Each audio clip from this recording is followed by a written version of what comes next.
Hey guys, this is Dr. John Jazeri coming to you from San Clemente, California. Guys, in today's video, we're not going to talk about implants and dentures and crowns and bridges and stuff like that and brushing and flossing. Instead, we're going to talk about dental insurance. And what I'm going to try to do in this video is explain to you how insurances work, kind of go over the different kinds of insurances that exist out there and give you a brief idea of whether or not it's worth getting insurance or not, because dental insurance is different than medical insurance, right? And I'm going to tell you why. Let's say you get a certain disease and you have medical insurance. Great, the medical insurance is going to come through and help you, save some money on your procedure. You go to a doctor that's within their network, you're going to have to pay a lot less money out of pocket and your bill is going to be slashed significantly. Well, dental insurance, unfortunately, doesn't work quite the same way. And that's why not everybody has dental insurance. I mean, first of all, it's not mandated by Uncle Sam. And then second of all, let's say I get in a car accident and I break my front 6 teeth, right? I have dental insurance and I go ask the dental insurance to help me out. And of course, just like every other insurance, they're going to say, well, guess what? We're not paying for implants. We're paying for dentures. And I don't want dentures. I want implants in my mouth if I lose my front teeth. So in that scenario, dental insurance is pretty much useless because they're going to pay for the least expensive treatment. But again, there's a lot of scenarios where dental insurance is helpful, and I've had a lot of patients with insurance. In fact, when I started my practice, the first half of my practice, I worked primarily with insurances, and then the latter half of my practice, for the last 7 years, I don't accept any insurances really anymore. So, a lot of dentists make that transition during their careers. It's just, we can only see so many people. So we have to make that decision based on, what kind of procedures we do and the area that we work, et cetera, et cetera.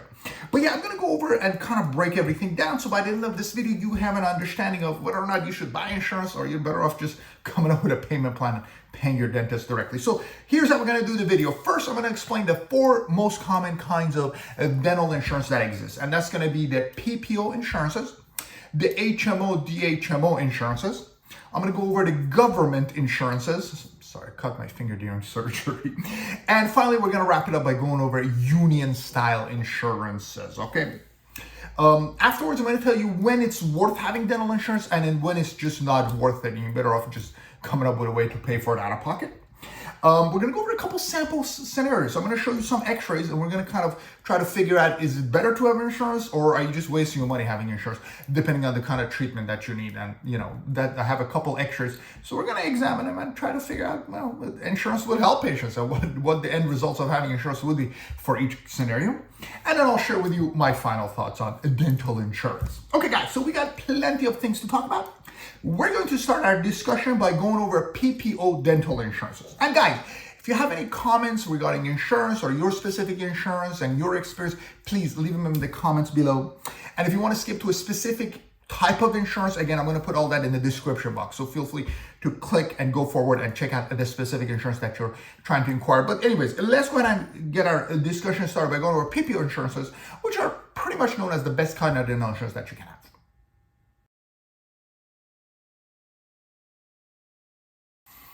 Okay, so PPO insurances, these are things like MetLife, Aetna PPO, Cigna PPO, Delta PPO, a lot of these bigger insurance companies, Guardian PPO, Humana, they have a PPO plan, and that's usually their Cadillac, their better version of their insurances that they offer, okay? And what we're gonna go over is we're gonna go over the pros and cons of a PPO insurance. Let's go ahead and briefly touch upon those, and then we'll go in detail over each one.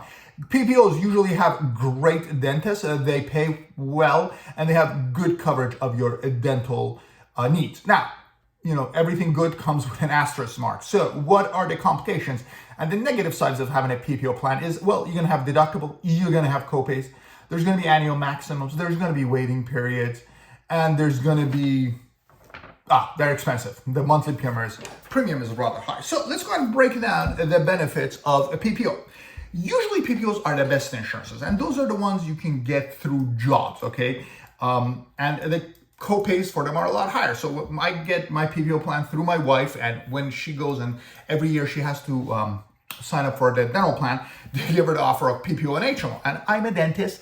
I still make her pick the PPO plan because it's helpful. It covers the stuff that we need. And, because she gets it through her job, we get it for a less expensive price, but still it's substantially more than HMO. But when you break it down, I tend to find it, even as a dentist, that going with a PPO plan is beneficial because I just, I go take advantage of it.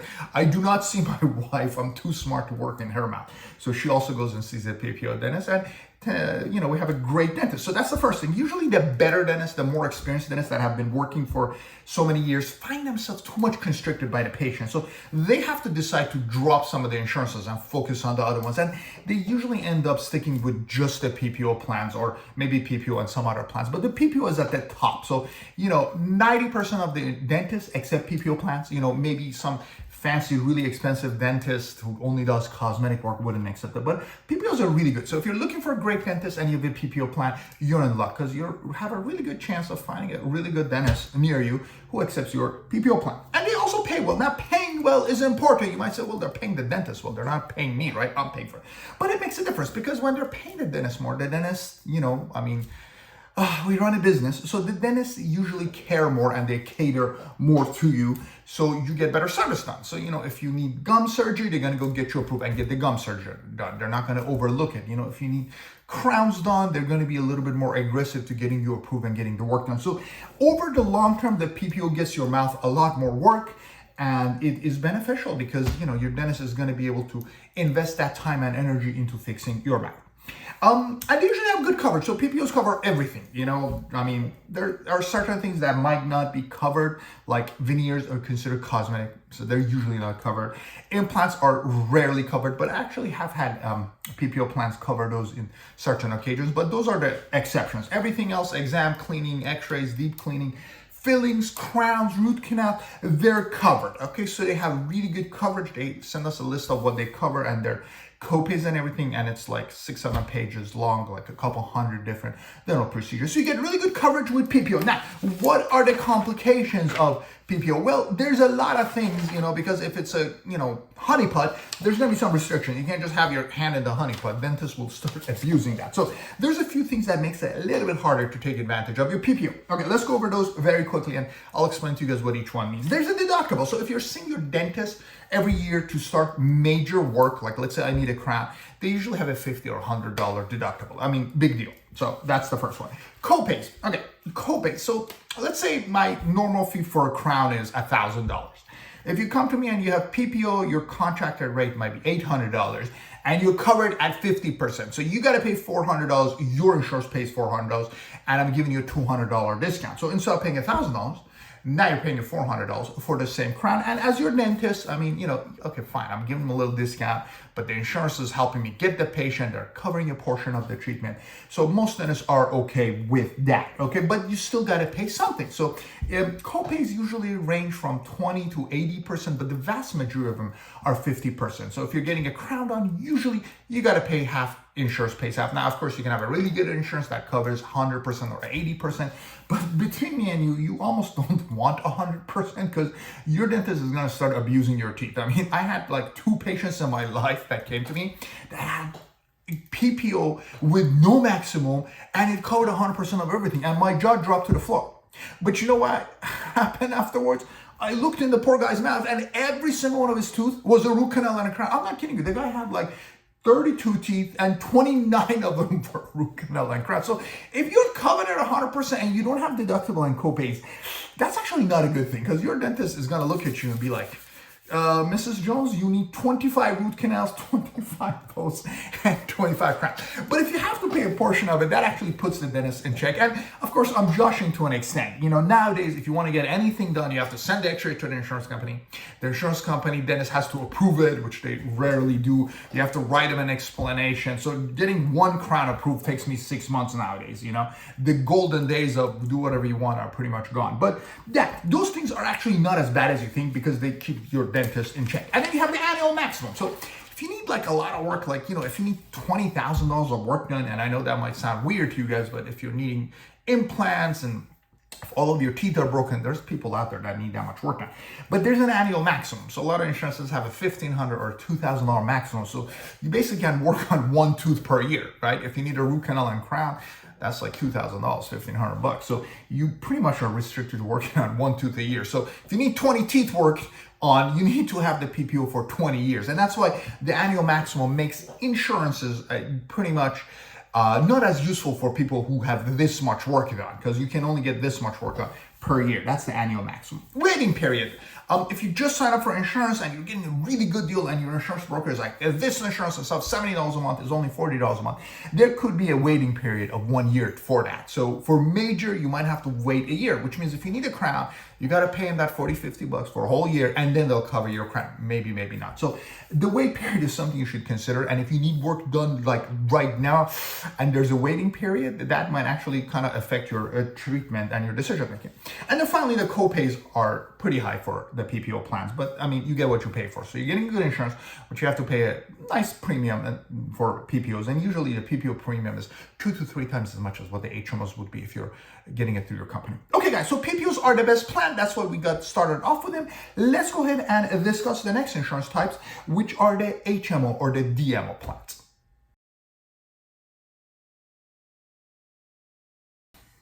Guys, the next type of dental insurance is called the HMO, DMO, DHMO. They're trying to change the name so they trick you so you don't know what it is, but these are basically all HMO plans. I have no idea how medical HMO plans work, but let me tell you how dental HMOs work. So let's say Aetna, right? Aetna has a PPO plan and an HMO plan. And even though they're both Aetna, they're completely different. I mean, each insurance is basically its own entity. The way that PPOs work is, I told you there's co-pays, they pay some, you pay some. HMOs aren't like that. With HMO insurances, they pay the dentist a set monthly fee based on who's assigned to them, and that's it. You're pretty much on your own. So they're mostly kind of like a discount plan. I know it sounds weird because a lot of people come thinking they have insurance and coverage, but it's really all it is a discount plan that covers your clean. Okay, so let's go over how HMOs and DMOs work. They're very inexpensive. So the monthly premium for them is very little. And they cover your checkup and cleanings. Great. Yeah, I'm getting my checkup and cleanings, but you will soon find out that nothing else is covered. If you need anything, it's not covered, or you have some gargantuan high copay. And also you have to go to the assigned dentist. So they'll assign you a dentist, and that's the one you got to go with. And unfortunately, it turns out that, a lot of the better, more experienced dentists are not part of the HMO network. So, I mean, most of them end up dropping them after a few years. So it's usually the younger dentists who are not as experienced, and they have to do the crown 3 times to get it right. So if you want a really good dentist, an HMO is not a good idea. If you have a lot of dental work, an HMO is not a good idea. When is an HMO a good idea? Are there cases where I tell patients have an HMO plan? Because, I accept like one HMO plan in my practice. There actually is. If you don't need a lot of work done, then get the HMO. Why pay the extra premium for PPO, right? If all you need is a cleaning, like every 6 months, and you had really good teeth and you had 2 fillings in your whole mouth, maybe 1 crown, that's it, nothing else, then there's no reason to spend money on PPO. So HMO has its place. But if you're anticipating yourself going to the dentist for a crown, a root canal, an implant, pay the premium for the PPO, go get your mouth fixed so you take advantage of the insurance, because HMOs are really nothing more than a discount plan when it comes out. Now, the insurance is going to tell you different, but trust me, we've been doing this a long time. Nothing is covered. If you need a filling, white filling's not covered, silver fillings is. If you need a crown, porcelain fused to metal, we don't do that. We only do ceramic. It's not covered. I mean, everything is not covered. I've seen some crazy things that dentists do just to not work on them. And the problem with this becomes, a lot of dentists who have HMO, primarily HMO practices, start just not wanting to do the work. So they basically get the monthly check, and then because the patients think they have insurance, but they really don't, they stop doing the work on them. So they tend to neglect your teeth quite often. And when I've had jobs at HMO practices, and usually I just get out of there really quickly when I was working as an associate 10 years ago, there's a lot of neglected work. There's people who need deep cleanings who haven't gotten them because, they don't want to pay, the insurance doesn't want to pay. And it's like, well, why even bother with insurance? Like, just be a cash patient and get your mouth fixed, or don't have insurance and don't get your mouth fixed. It's kind of being in this limbo where you think you have this awesome insurance, but all they do is cover your exam and cleaning. Is really, I don't know, it's just not an ideal situation. So me personally, not a fan of HMOs, unless, like I said, you have really good teeth and all you need is a cleaning and checkup, and you don't want to spend any extra money, and it's perfectly fine. And most of my HMO patients fall into that exact category. If not, I tell them, listen, why don't you just upgrade to the PPO plan or just become a cash patient, okay? But yeah, that's the second kind of a plan, is what HMOs and DMOs, and those are the capitation plans, and that's basically how these guys work.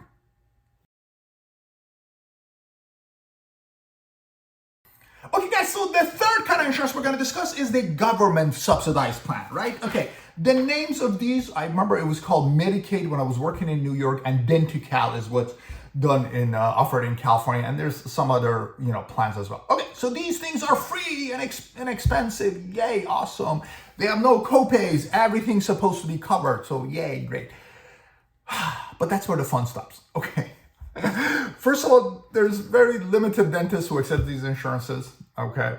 And the fancier the area you are, the less likely you'll find a dentist next to you that accepts these guys.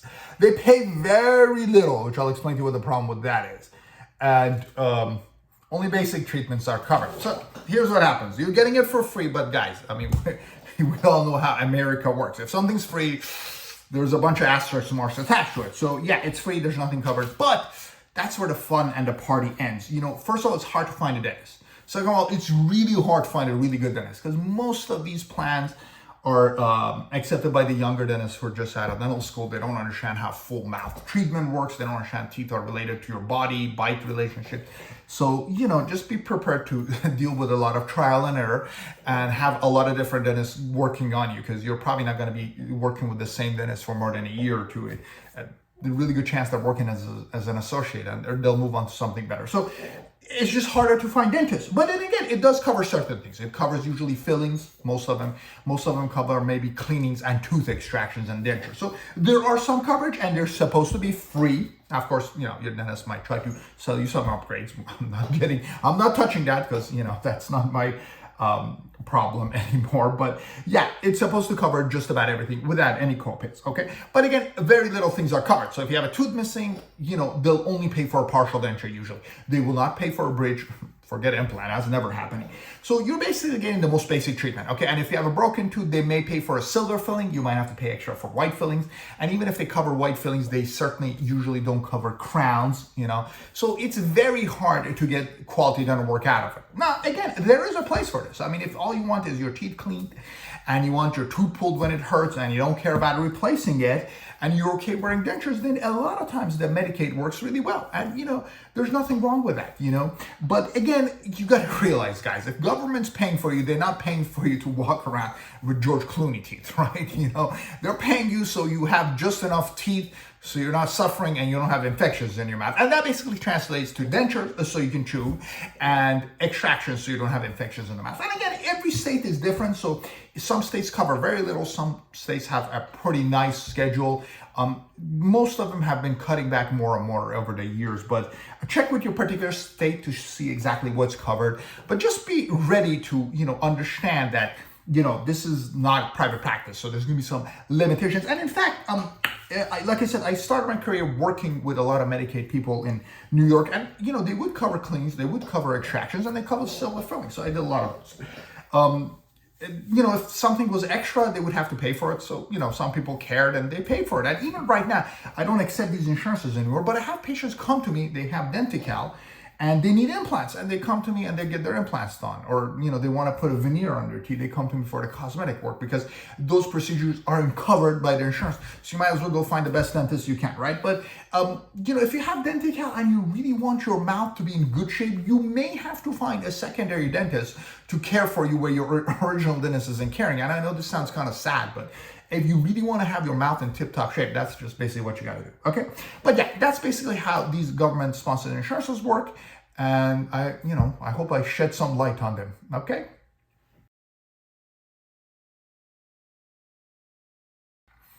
Guys, we're on to our final kind of a dental insurance, and that is union insurances. Okay, these things are like $11.99, SCIU, 32BJ, the electricians. There's a whole bunch of unions. There's hundreds of unions out there, and a lot of unions offer their own insurance. Now, some of these are offered through the union directly, and sometimes they contract a third party and use them. Okay, but my experience with union dental insurance has been, because I used to see a lot of them in New York, that's a very high union place, is that the doctors and the patients are generally happy-ish with these insurances, and they do well. And patients who have unions usually get their work done without having to spend a lot of money. So what are the advantages of having a union dental plan? Well, first of all, it's affordable, because it usually, the union has a contracted rate, so you're paying a lot less for your union plan than you would be paying for a nice PPO plan. So the fee is usually pretty good, and usually has has good coverage. They don't usually just cover you like government insurances for extractions and dentures. They usually cover root canals and crowns and a lot of other stuff. I've even had implants being paid by unions. Very rare, but it can happen.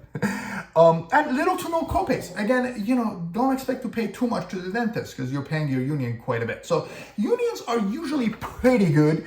The restriction is limited dentists. Again, not all the dentists except unions. Unions are a little bit more pickier with who they contract. So there's a smaller number of unions, but that's actually good for the union people because you don't want them to go to a fancy cosmetic dentist who's going to coach you $25,000, right? You want to go to the union dentist who's going to do all of your work and maybe charge you $500 copay, right? So unions have their own system, and the dentists who work with unions and they have a lot of union patients make it work for themselves and the union patients. But again, guys, there's tons of different unions, hundreds of different unions out there. Each one comes with its own fee schedule. So when I used to see a lot of union patients in New York, I had my favorites, my not so favorites, and there was one that I absolutely hated. We're not going to names here, but how much your union paying does make a difference. So the unions that are not paying very little, there's going to be very few dentists who accept them, or the dentists that accept them aren't really going to do a lot of work and they're just going to overlook your work. So it is kind of important, guys, if you're a union boss, don't pay too much because your bill's going to go high, but don't pay too little either because your dentists are going to start neglecting people's teeth and go become trouble. But my experience in general is if you have a union plan, you're probably going to be happy with your union. And another advantage of a union plan is a lot of people who have these jobs work with that company, whether they're electrician, grocery worker, etc. So they work at that place for many, many years. So over the course of 10, 15 years, having a union insurance is really beneficial because you're going to break a tooth, you're going to need an infection, a tooth pulled, a bridge, and the union usually covers a good portion of all of that. And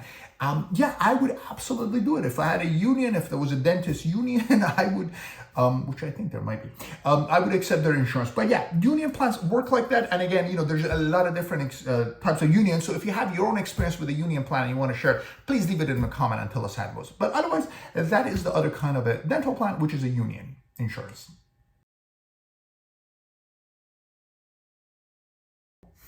Okay, guys, now you understand the 4 kinds of different insurances, dental insurances. Let's go ahead and forget the insurance. Let's see if it's worth having insurance or not, regardless of the type of insurance you have. So, who do I give a thumbs up for people who need insurance? Basically, if you don't need a lot of work done in a very little amount of time, then insurance works for you. And insurance is particularly helpful for exams, fillings, cleanings, root canals, crowns, tooth extractions, wisdom extractions. Those are the things that insurances are good for. So if you need some of this work done and you can wait and do it over the course of maybe a couple of years, because again, there could be insurance maximums, etc., then you might find insurance to be very helpful for you. Okay, so I give a thumbs up down for these kind of cases, more basic dental treatments, as well as somebody who doesn't need a lot of work. Now, when is having insurance kind of a waste of money? Well, I'll tell you right now. These are my 3 cases where I feel like I give it a thumbs up. First of all, if you need an extensive amount of work done, you have a lot of patients that keep waiting and they want to fix their whole mouth. And they think that, if they get the dental plan because they're going to be 67 and retired, that's going to fix their problem. All of them are going to be disappointed because that's not how it works. And then there's people who have neglected their mouth for 10, 15 years. They have 10 bad teeth in their mouth. Again, they're also going to be disappointed. So if you need a lot of work done, like we're talking about thousands and thousands or tens of thousands of dollars of work done, your insurance is not going to pick it up. I mean, the chances of that happening is slim to none. But if you need a lot of work done, you're better off just coming up with a payment plan, finding a dentist who's going to do it all for a discounted price and getting your work done. Dental implants. If you need a lot of dental implants done, forget insurances. Insurances tell you they'll cover dental implants, but they are lying to you. Okay, I do about 350 implants a year. I get about 2 insurance checks a year for implants. Oddly enough, one of them was for my own implant. Thank you, MetLife. But there's a lot of restrictions that have to be met. Like you have to have 1 tooth missing. The tooth has to be pulled when you have the insurance, and the implant has to be placed. And because the fee is so high, your copay is more than what I charge for implants. So it's almost useless. So if you need dental implants done, forget it. If you need all-on-4s, snap-on dentures, yeah, good luck. Insurance will tell you they pay for it. They're not going to pay for it. The chance of happening is 1%. Okay, so dental implant, you're on your own. And then cosmetic work. If you need like your teeth beautified, cosmetic work, nah, this is not covered, okay? Veneers, if you need 7, 8 crowns done, if you need like a full mouth rehabilitation case where you need all your teeth capped, most of your teeth crowned, insurance isn't going to cover it. So when you're talking about more expensive and more extensive work, insurance is usually useless. Now again, there's always exceptions. Don't kill me, guys. But that's basically how it works. Okay, so for more basic stuff, and if you have some time to stretch it out and do the work over time, good, get insurance. But if you want to get a lot of work done, or if you need some expensive treatments, implants, and veneers, and you want to do it in a quick little amount of time, don't waste your money on insurance. Just go pay your dentist, come up with a payment plan, and your money is better off spent doing that instead of paying for an insurance that's not going to really cover any of your work done. Okay, so guys, what we're going to do next is look at a couple scenarios and kind of see what would happen if this was your mouth and this was your insurance for each one of these particular cases.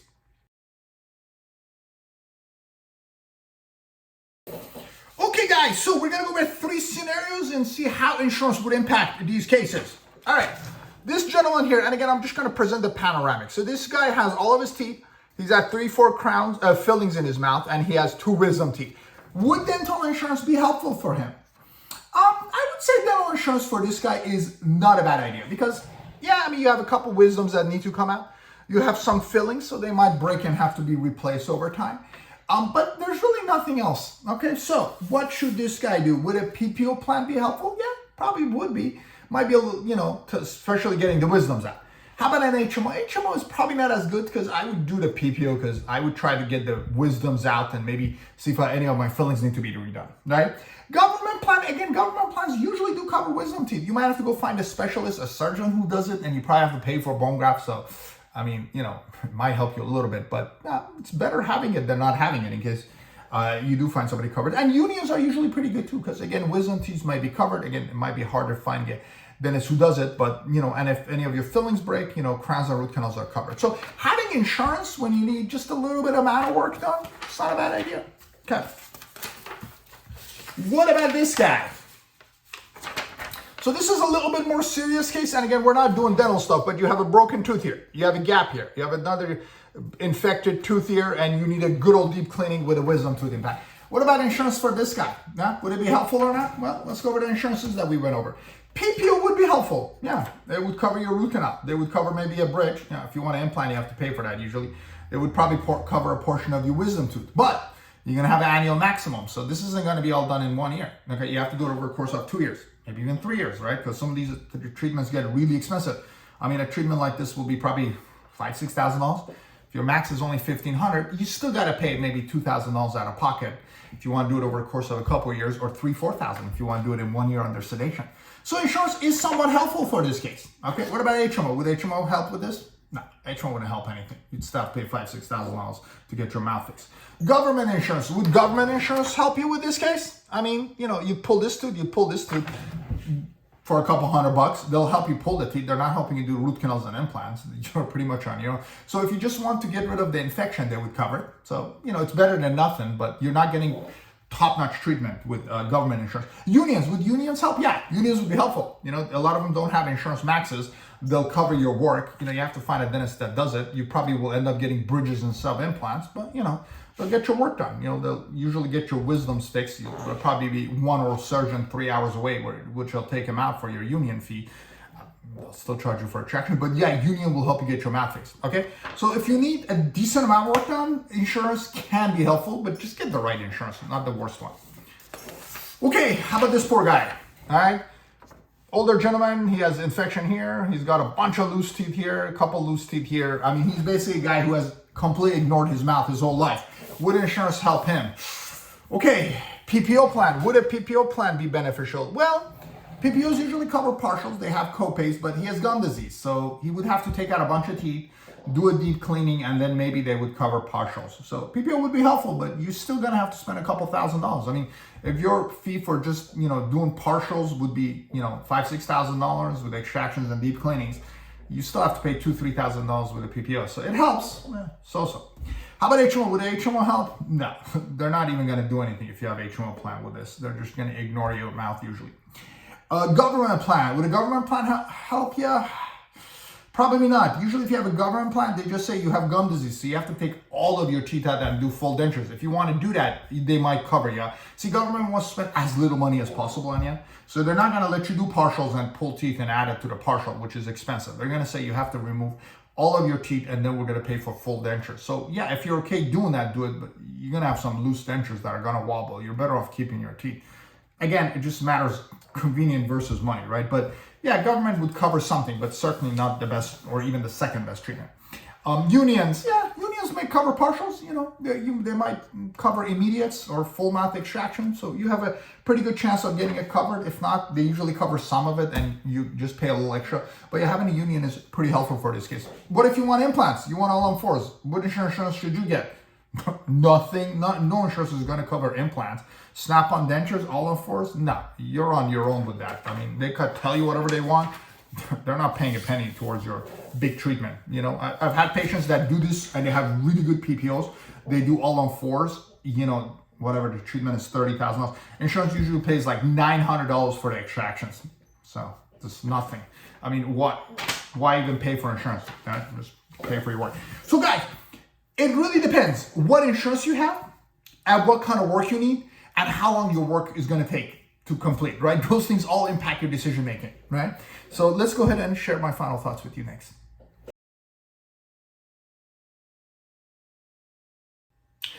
Okay guys, so we really talked about dental insurance in depth there. Okay, first off, if you want to know if insurance is good for you or not, go ahead and put your x-rays in the comments.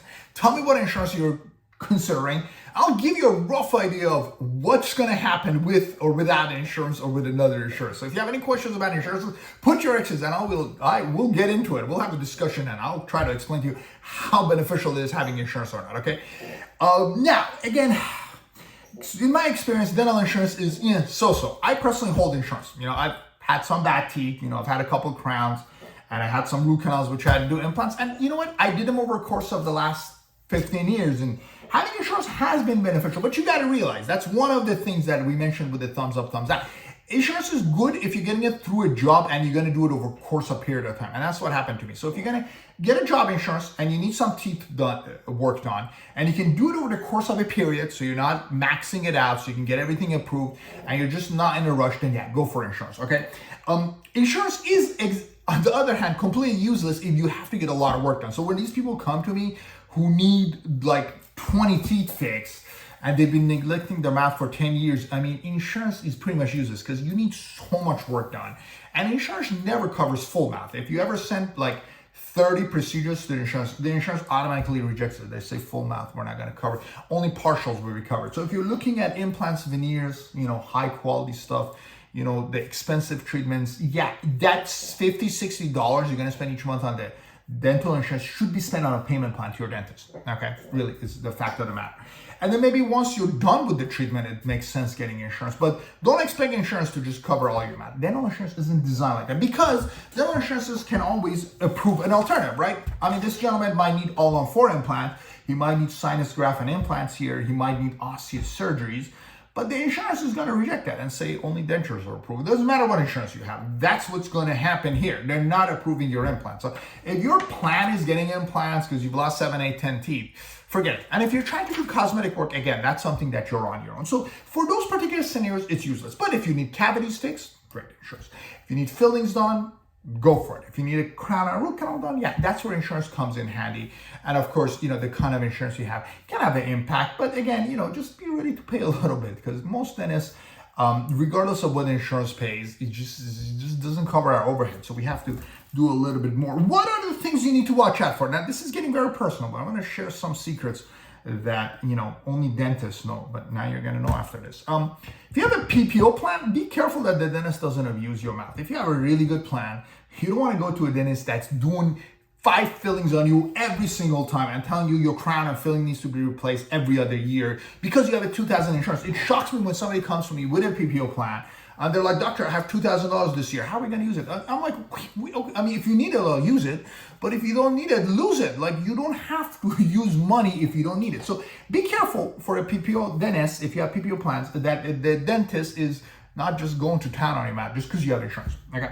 HMO plan is the exact opposite. If you have an HMO plan, your dentist is going to be inclined to neglect working on your teeth. So if you have an HMO plan, and your dentist is ignoring your mouth, that might be a red flag. You might have to either find another dentist or upgrade your insurance if that's your only option. But, I've seen a lot of HMO dentists ignore a lot of teeth. Gum disease, ignore. cavity ignored. I'll just wait till the tooth gets infected and send them to the oral surgeon. Fortunately, that's how a lot of dentists think when they deal with a lot of HMOs. So if you have HMOs, you need to be your own advocate. And it's the exact opposite of PPO. Instead of too much work, you might end up getting too little work, and you need to be cautious of it. Government, it is what it is. Don't expect too much from it. They'll cover your extractions and fillings, and anything beyond that, you'll have to come out of pocket, or just go find another dentist and negotiate fees with them. Okay. Unions, usually union people stick with their union dentists. They do good as long as the union isn't paying nothing, which a lot of them are these days. If it's a fair fee, then you're good. Just go to a union dentist, establish a relationship, and then over the course of 10, 15 years, they'll take good care of you. Guys, oh boy, dental insurance. Listen, what are you gonna do? The hardest part of dentistry is the needle on pain. The second hardest is coming up with a way to pay for it. So if you have to get insurance to get the ends meet, then that's what you gotta do. But anyways, guys, I hope this all helped. Now, I don't accept any more insurances. So if an insurance company guy is seeing this and they want to kick me out, go ahead. I don't care. I don't accept any more insurance. But the first 7, 8, 10 years of my career was heavily reliant on insurances. And insurance is very helpful for getting these young dentists off the ground and helping them learn and expand. But what happens is, a lot of times, if you want ideal treatment, like what is absolutely best for you in your mouth, it's just not going to be what the insurance is going to approve. You have to realize insurance is a business, and their business is to keep their overhead low. And if they're in the business of paying for your fancy implants and your high-end crowns and the best quality material in your mouth, that would be a problem. So if you're finding a dentist that's fair and charging you a little bit here, a little bit there, and working with your insurance, that's a pretty good dentist. Stick with that dentist. If your insurance isn't accepting the insurance at all, yeah, you probably should shop for somebody else. But don't let insurance dictate your mouth. That's the only message I have at the end of this. You are your own advocate. So if you don't know what's going on, go get a second opinion, put your x-rays in the comments, let me help you out. But don't let insurance make you pull your teeth out, because that's all covered, okay? You need to be your own advocate, and you need to understand, once those teeth come out of your mouth, they won't grow back, unless you're 10 years old and they're baby teeth, right? So you really want to be your best advocate and take it seriously, because you always want to think with your head first and then go with the insurance second. You don't want to go in there and be like, well, if insurance covers, I do this. That's going to cost you long term. A lot of patients that come and say, well, insurance covers this and I'll do that, and that fails, and then they have to go find another dentist to fix it the right way. So don't let insurance dictate the faith of your mouth, because you're going to be toothless. But having a good insurance can be beneficial if used in the right way, the right fashion. Yeah, it can help you save some money. Okay, guys, so this was Dr. J, and this was my presentation on dental insurances. I hope you guys learned something. Please feel free to share your thoughts, and I will see you guys next time.